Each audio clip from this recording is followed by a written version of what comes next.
In the workshop with Mark Tunley, first week of June. The river season is rapidly approaching, and I wanted to talk about the inline trotting float and how I select which one I'm going to use, the 4, the 6 or the 8. Obviously, the conditions of the river will dictate it, but I need to do a quick test first of all. So I will say through experience pick one float and think to myself that'll be enough weight to cast the distance and hold and mend and whatever I need to. But because these are attached with float stops, these sort of like gripper stops at top and bottom, if I select one float and then in tests find that it's wrong, I've got to sacrifice the bottom one and then re-put the other float on. And if that's the wrong one as well, I've got to put another on. So you can end up using a few of these up as time goes by. So how I set up the float initially, just to check it's the right one before I permanently fit it, is I use the old school standard float rubbers. And I'll just show you now, because as you know with the inlines, it's a grip stop at the top and a grip stop at the bottom.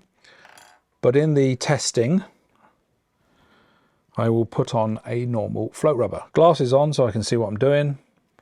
Piece of line that I've got for just a demo. Float rubber on. On she goes. Eventually. Because they're always very tight, these things. There you go, that's on. And then the same at the bottom. Line would have been through. Blah, blah, blah, blah, blah. We've all done this a million times. So this is set up in a standard way of setting up all floats that aren't in line, which is pretty much nearly all floats. And there she is.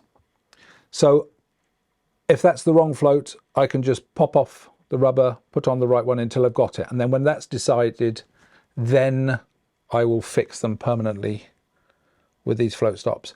Normally, one will be on the top and will stay there any case. It's only the bottom one. So that's the top tip. Set it up first of all like that, just for testing, to make sure you've got the right float on, the right weight class, and then permanently fix it with these guys. So that's how I use the inline trotter sort of setup first of all. And as you can probably tell, I'm looking forward to the open season and can't wait to go chub and barbel fishing with these floats. So good luck for June 16th and enjoy the fishing.